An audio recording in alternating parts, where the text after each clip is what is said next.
your comments about, that's not my fault. I'm listening to your comments about Zionism and colonialism, and I see the ills that it has perpetrated against our people. But what do you have to offer? What exactly is Pan-Africanism? What are the components of it in terms of in the reality of our lives? What will it do for me and our people? Answer that, anybody. No, I'm sorry. That deals more with your conversation. What Pan-Africanism will do for you, it'll do the same thing for our people. It'll unite us and give us the same train of thought and let us know that Africa is our home and it's our only home.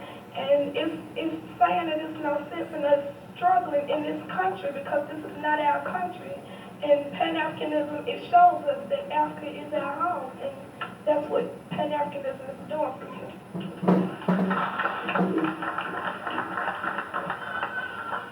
In addition to that, I think that we have to understand that there are many aspects to Pan-Africanism. Pan-Africanism is not only an ideology, it's also a way of life. It's how we need to raise our children. It's how we embrace and look at religion or spirituality. It's the clothes that we wear, the language that we speak. It's the way that we wear our hair. It's the essence of who we are. It's the dirt. Can you understand what I'm saying? It's the core of our being. And I think that once we start to internalize Africanism or being Pan-Africanist, I think that's one of the things that's going to help African people. What's the paradigm? What is the model? Because Africa is divided up into so many sub-countries. How can we rely, if we need organization, and we're going to use one single paradigm, where do we get that idea from? I think you asked a very important question, and I thank my sister for helping me remember some of those real organized efforts that exist among our people. But I think you asked a very critical question that I think touches on my sense of urgency. I think one of the problems that we have had in the Pan-Africanist movement has been our inability, not because of the virtues of the idea, but because maybe our political space and time in terms of being confronted with this question. I think one of the problems that we've had in the past is not being able to answer the question in the end, how do we deal with economic empowerment? How do we deal as Pan-Africanists with other forms of political realities? And I think that we must be fair in that this is a growing and evolving idea. Right? And we're in the process of putting together these answers to those critical questions so that when our people are confronted with the realities of capitalism and the answers that capitalism gives to those questions, we're able to say, this is what Pan-Africanism can do. Now, one of the things that I think we have to make clear to our people in terms of our attempt to propagate Pan-Africanism is being able to say to our people that you can't do it without us. Those of you who are non-Pan-Africanists, you need us, because Africa and African people cannot deal with some of the realities that we're confronted with as long as we're divided. We have to unite, and based on the united foundation is going to be the way that we're going to deal with the realities of imperialism, the realities of free trade, some of the things that the continent is confronted with now. The next thing I think is important that we have got to convince those in power to say that, to agree and understand that Pan-Africanism is critical. Now, when I say those in power, I'm not necessarily hoping and praying that African leaders are going to turn around and wake up one day and say, oh, how could I not understand that Pan-Africanism was the key? When I talk about power, I mean those individuals who are in a position to effect change. Some argue that the reasons that socialism and some other isms are popular and somewhat successful now is because those in power, at some point someone in power was able to say, I can use this. And I think Pan-Africanists have to be able to get the answer to the question. But I think you put your finger on some of the critical things that my sense of urgency tried to speak to a moment ago in terms of the fact that we are in a competition. We are in a competition not only with people's reality, we're in a competition with the values and the ideas that are shaping those people's realities. And I think that given time, Sister made a point that it's not over until it's over. And given time, I think we're going to be able to answer those questions. If I can plug myself for a minute, I think one of the things that I'm trying to do as I work on my research is trying to answer some of those questions that go beyond talking about a unified continent, the unification of African people on the continent and diaspora, to answer specifically how Pan-Africanism and African culture can deal with hunger, how Pan-African culture can deal with poverty, and so on and so forth. I'd like to address that question for a second. I think that's a good question to talk about what paradigm or what we have to look to. And I'm reminded of a story that somebody told me about Brother Malcolm. He was at a conference and somebody asked him how the Nation of Islam was able to deal so effectively with the drug community within the black community. How they able to deal with drug problems in the black community. And Brother Malcolm said simply, we just told them to stop cold turkey. Meaning that if you want a solution to the problem, you can't look at any paradigm or to any model. You can't force feed or give substitutes. You have to be about the creation of that yourself. So I agree with you. Right now we don't have a functional paradigm to look to, but that gives us all the more incentive to create that paradigm to which we must work for.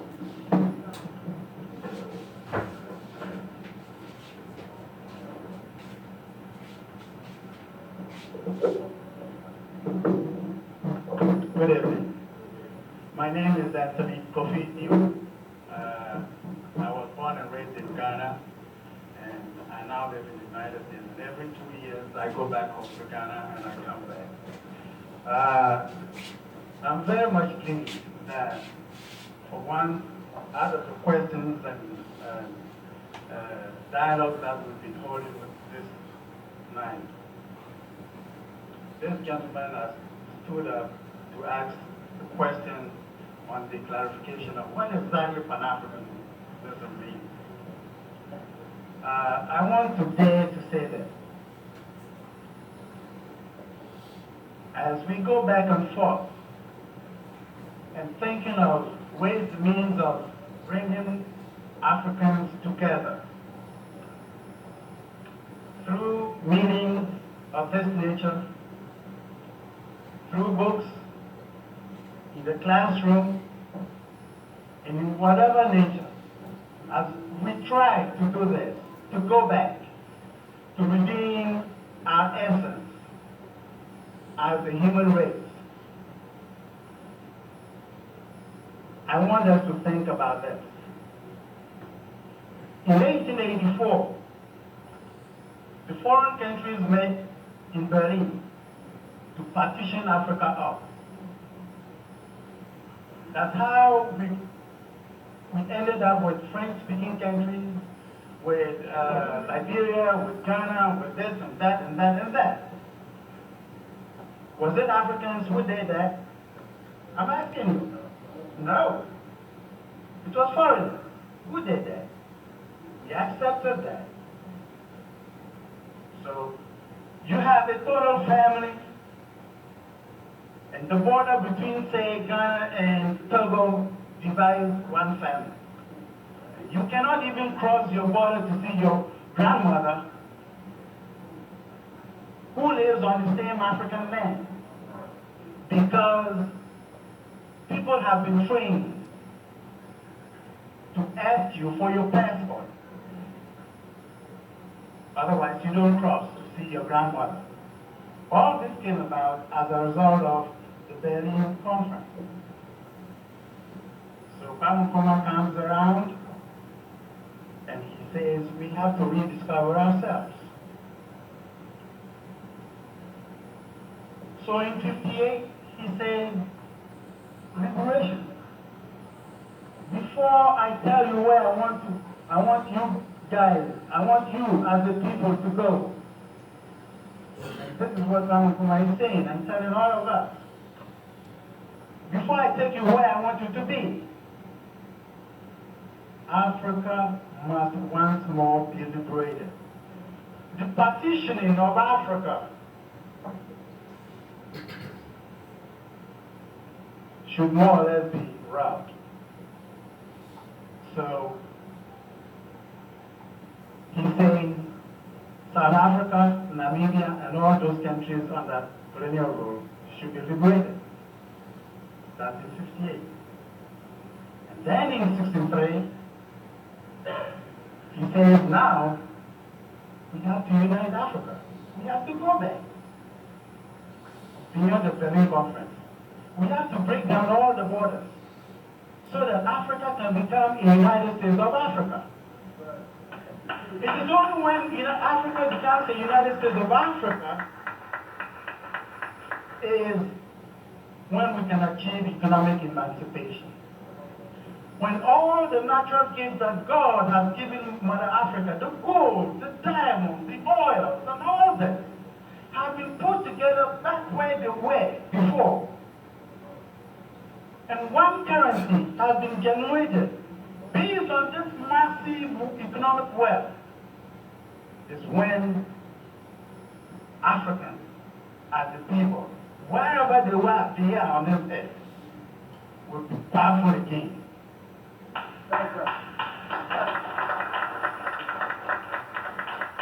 So that is the aim.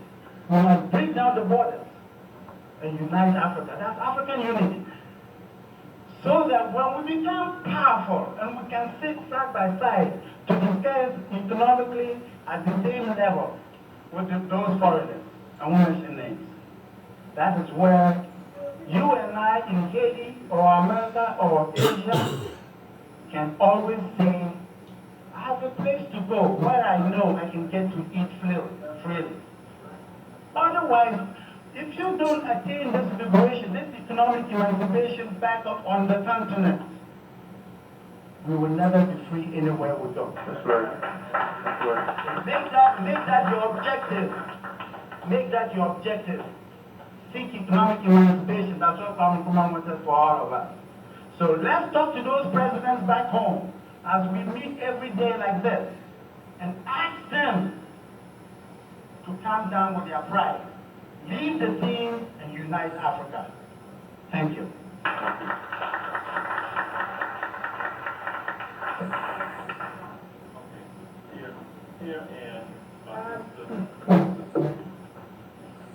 I love my brother.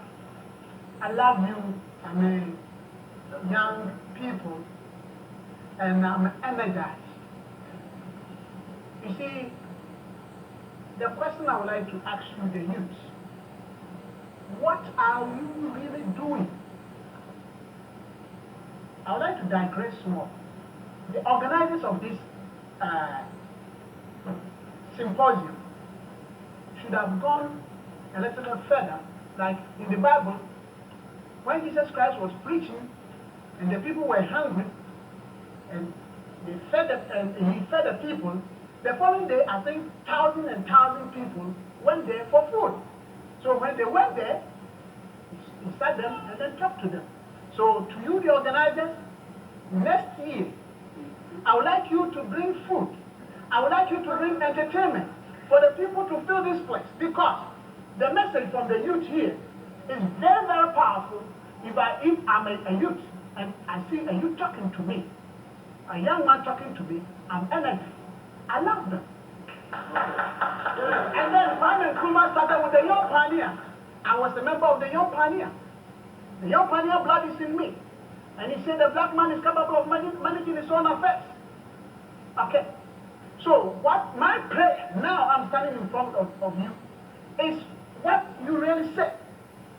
That God, the Almighty, will bring prophets like Malcolm Garvey, Malcolm X, Kwame Nkrumah. We see our leaders in Africa are not spiritually strong enough to withstand the pressures.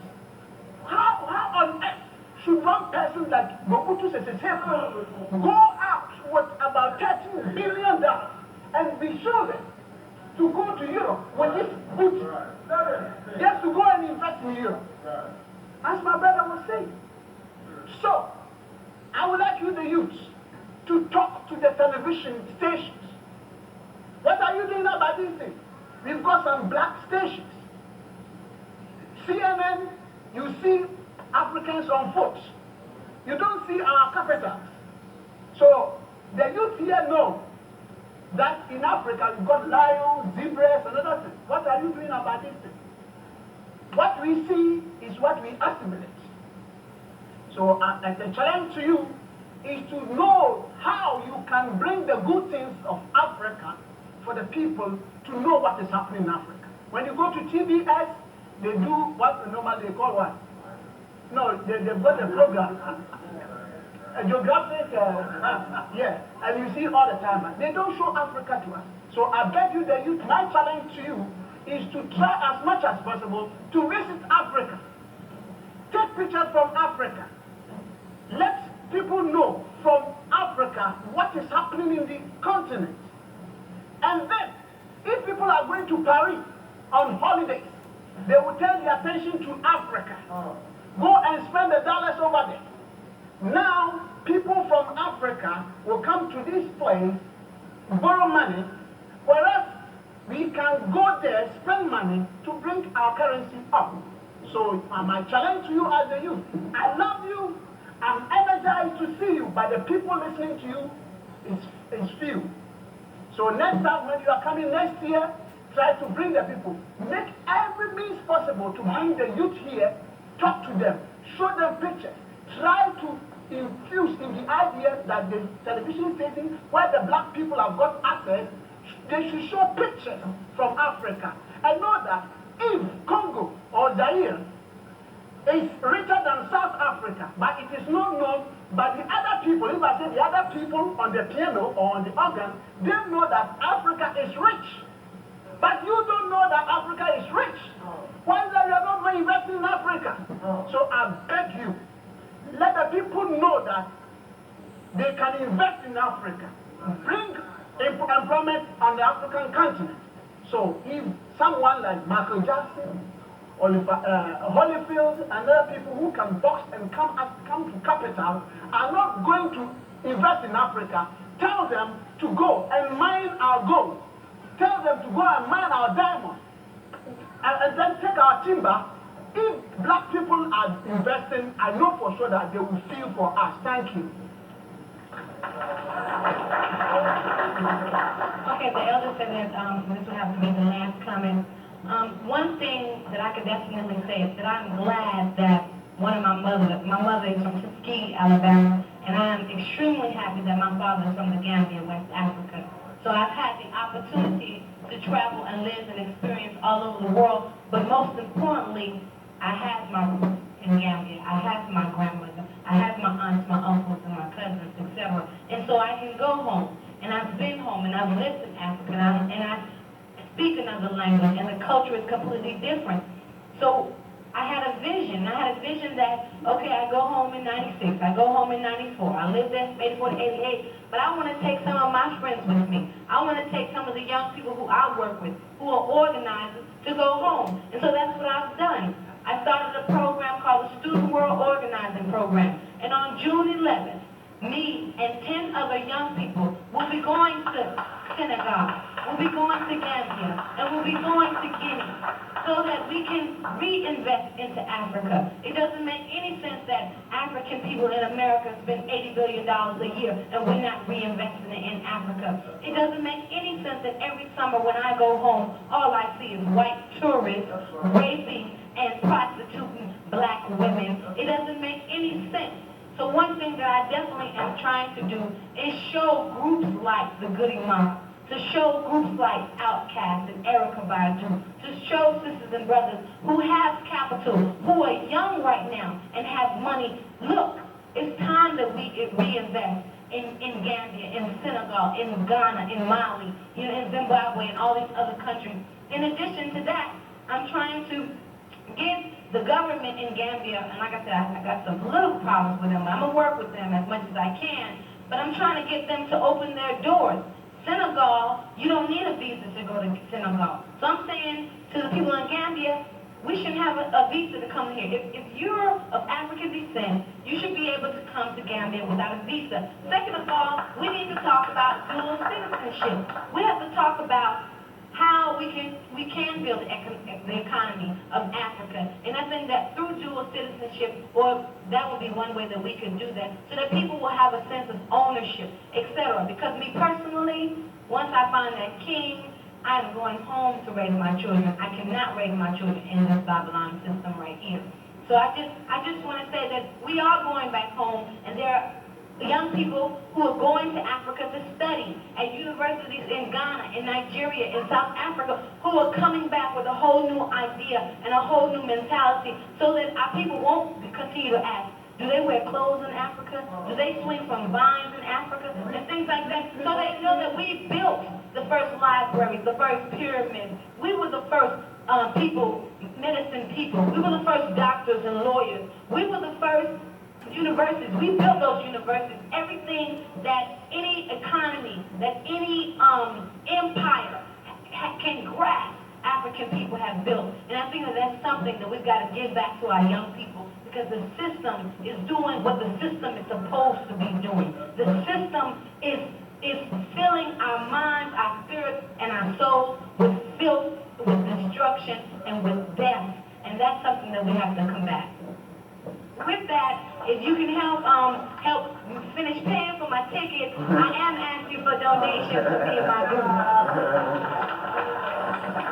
All right. Organize, educate, agitate, organize.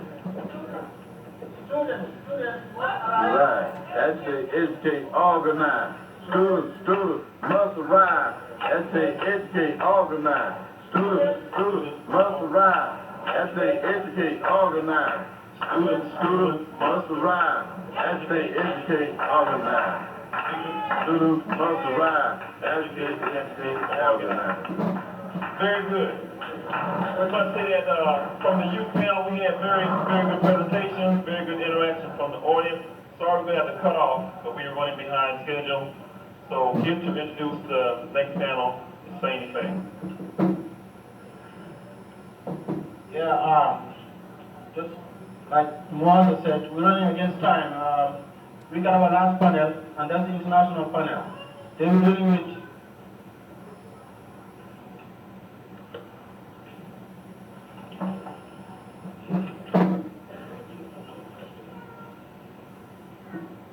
international panel with the international struggle against imperialism.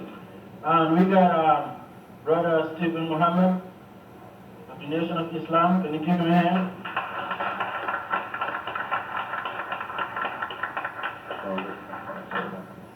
And we got brother from the PhD, Mr. Memorial, who's a graduate student at Clark Atlanta University. We got a representative from the All African People's Revolutionary Party, Brother Wasanu Jumara. And our last speaker will be Brother Prempe, now of the Nation of Akans in America.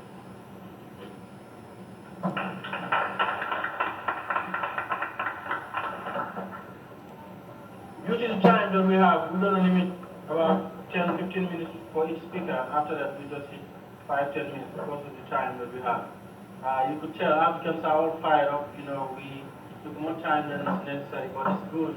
This is African Liberation Day, and we need to talk about it. We need to be very clear who we are, what we are. We've got to be clear about Pan-Africanism. These are things that we cannot get confused with. We are Africans. We are Africans. We're nothing but Africans. We are Africa, the richest continent. We are the poorest people in the world. Look at us. Everybody laughs at us. You listen inside there, and things we get to know, you know, and we get to study certain things. And some of the panelists here are going to clarify some of the problems that we have today. We start with brother from the PhD.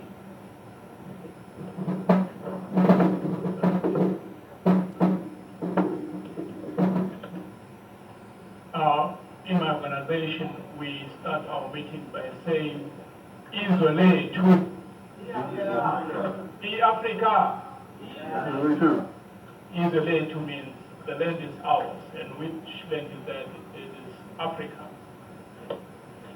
And by so saying, I would like to first start with criticizing the organizers. You know, in Africa, we are known for wasting time, for not keeping time. If it is 7 o'clock, Africans will come at least 2 hours later, hoping that they will meet other people there. They do not want to come as a group and start on time. And I was given information that our speeches were going to be limited to 10 to 15 minutes.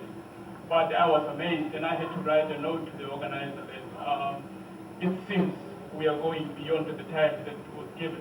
The speakers came here and spoke for more than 30 minutes, and I think that was wrong. We have had to lose people who had to go because we have exhausted all the time.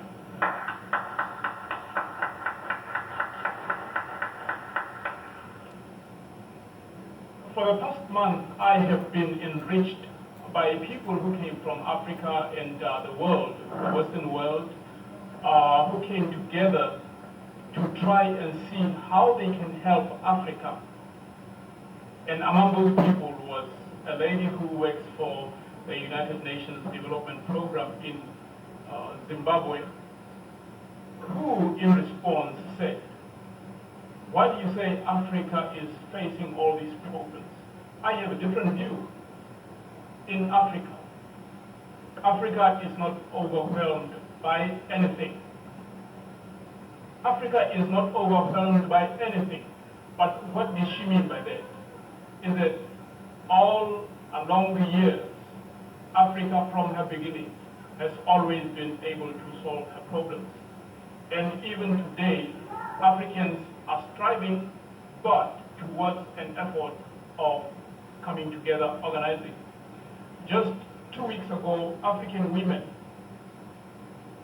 and now when I say African women, I was just moved by the first ladies who came here to give their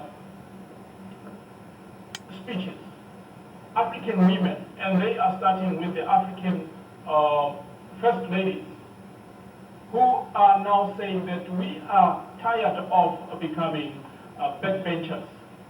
We want to be included not only in the African wings of the Organization of African Unity, but we would like to take part in every effort that our men, our leaders, our organizers are doing. We would like to be part of the peacemaking operations. We would like to be included in the development programs. And of course, as you know, the households in Africa are held by women. It is historical. It is not something that starts now or in the 1960s with the liberation, with women's liberation. In Africa, we do not have something, such a thing as women's liberation, because we have always, as my brother has responded earlier, that we have always been stepping one foot and the other with women. And now, that organization that Africans had was almost destroyed by people who brought to Africa the idea of women's liberation, which is a foreign idea altogether to African men. And even after that, there have been meetings in Kenya, there have been meetings in Sierra Leone of women, and African women have always consistently said, look what you are doing. We are in a revolution, and in a revolution in Africa, it is said the woman holds the sharp end of the knife. And this is what they have been doing all along. And now, I have also benefited from the wisdom of people like Dr. Charles Finch of the Morehouse School of Medicine, who had just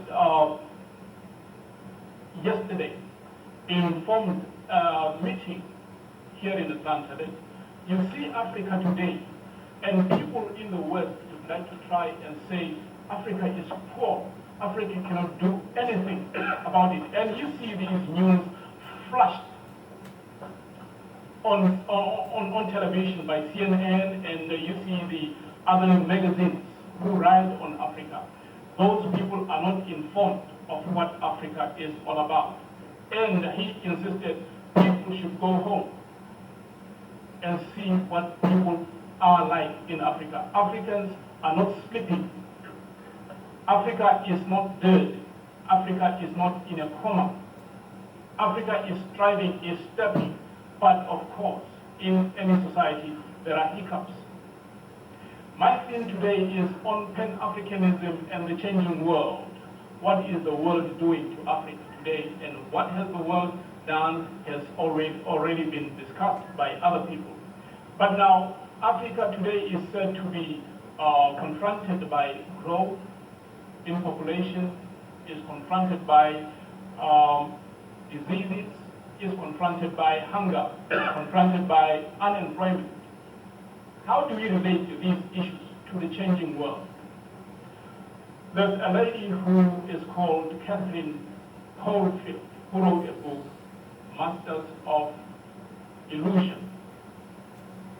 Masters of Illusion, she is mainly talking about the 7 rich countries in the world.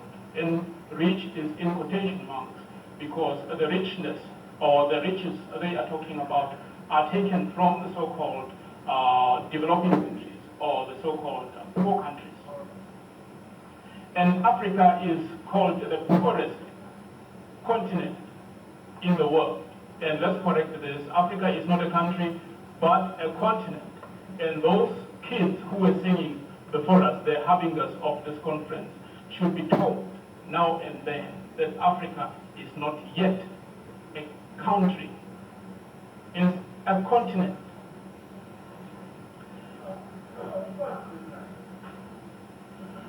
And Catherine Caulfield says that Masters of Illusion, the G7 countries, they are called, including United States, United Kingdom, France, Italy, Japan, Germany, and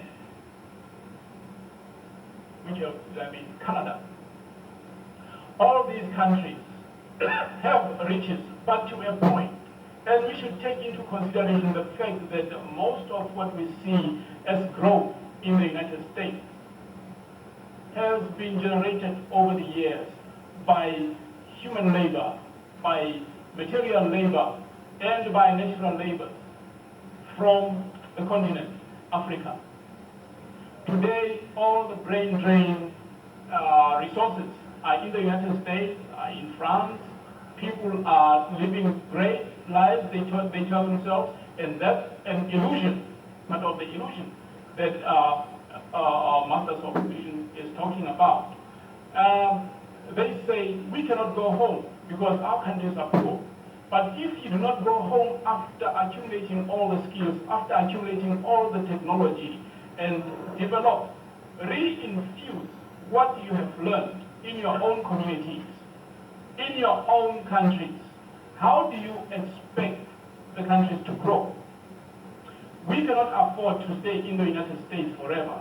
We cannot afford to stay in Europe forever because Africa needs each and every one of us.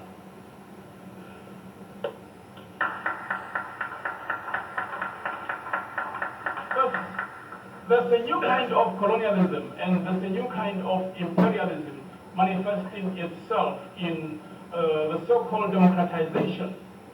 What is democratization and what is democracy, we ask ourselves. And we say democracy is not yet established.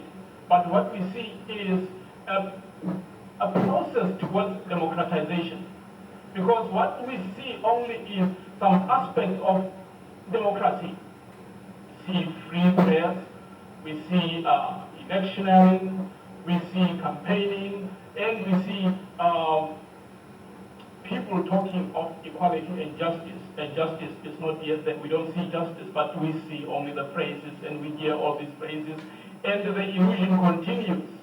Now they say, we are going to give you aid. And what is aid doing to all these people who are said to be poor? Aid is creating a dependency. I'm in a way happy that the welfare system is going to be broken down. And we should make it clear that the welfare system was not beneficial to the African American. But the statistics will tell you that welfare was only beneficial to the majority of the people who are in here, that is in the United States. Because people who you see paraded are Africans. And now the illusion comes to you that African Americans are the are people who benefit from welfare. But through research, you find that actually the Caucasians are the ones who benefit from this. African Americans have to unite themselves, have to organize, as we have already heard other people say before us. And the question of culture should not be taken for granted. It was Mosiah Marcus Garvey who said once that people without culture are like a tree without a branch and a root. Now, we have to recreate that root, and we do not have to go far, just ourselves, our own resources. We have to go to the established African American colleges and universities. Try to find all these history professors, try to find the history department and say, this is what we'd like to know. Let them come to the community. Let them come here. All the professors should come to meetings like this so that they should know what is eating the people, what is eating those people who are said to be poor. And we should not assume that people are poor and come up with programs that they do not understand and say, here we are coming to help you.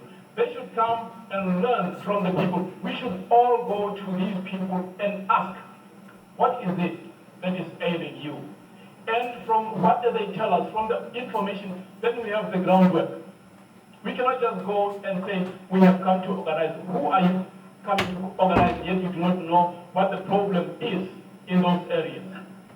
It is imperative for us here to know that our organization comes with work, and that work should come from asking people what their problems are.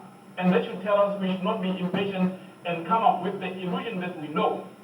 Because once we come with that illusion, we will have nothing to tell those people how to organize.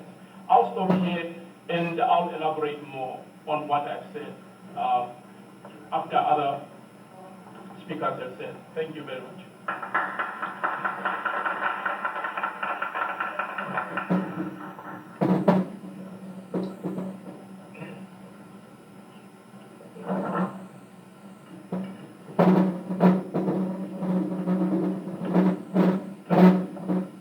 Thank you, President. Assalamu alaikum. I'd like to, first of all, thank the organizers for, first of all, allowing me to be here and be a part of this distinguished panel of people who have struggled long and hard for our people, which we know that is definitely in this day and time a rarity and a necessary thing to do. And I also would like to thank the organizers for the way you organized the program in terms of putting our women first on the panel, and then putting our youth in the middle and putting the men last, so that we have our youth between their elders, female and male, which puts us all together as a family. So I really would like to thank you all.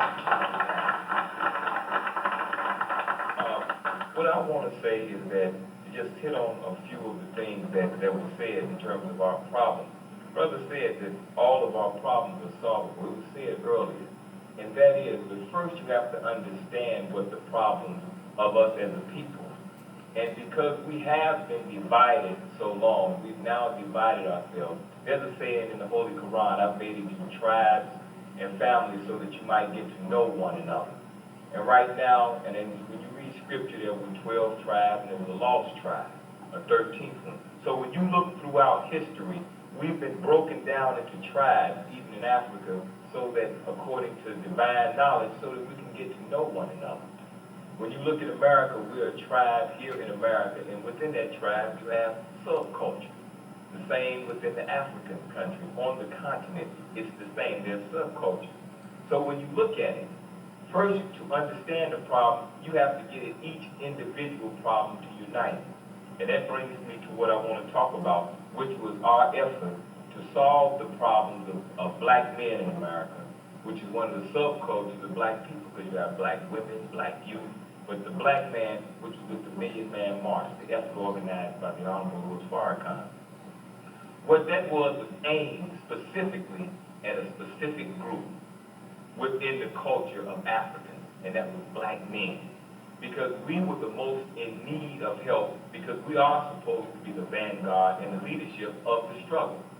So his thinking was, if we get the black man up and running, the whole struggle gonna get up and running, because we are supposed to lead. And so how we had to do it, if you look back to our history, there's been movement in the 60s and 70s, you go back further than that. And with our youth, I want to hit on this, with our youth, you have to understand, it's a saying between the youth and the elders. There's always division between the youth and the elders. But when you look at the elders and the youth, the elders are always praying and hoping for liberation. Then when the youth come to be the fulfillers of that aspiration, it looks different from prayer and hope. So what happens is that sometimes we as elders become afraid of our prayers and hopes when they become a reality. We pray for somebody who would not be afraid of the white man.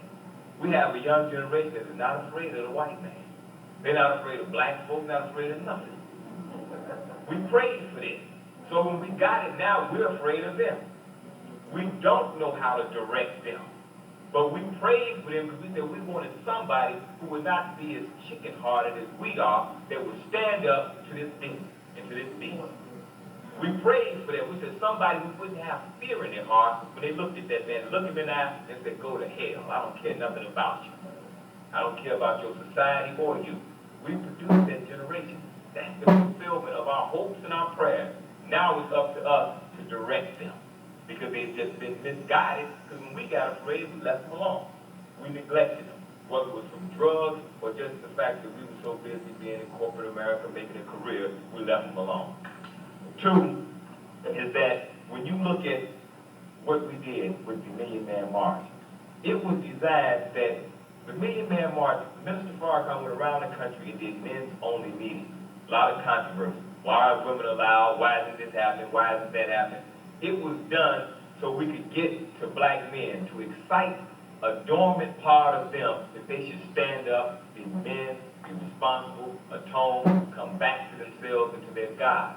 But when you organize it, and when he put the cover of a Million Man March on it, most people laughed, you can't get a million nothing with black folks. So the white man didn't take it serious, nor did black folks.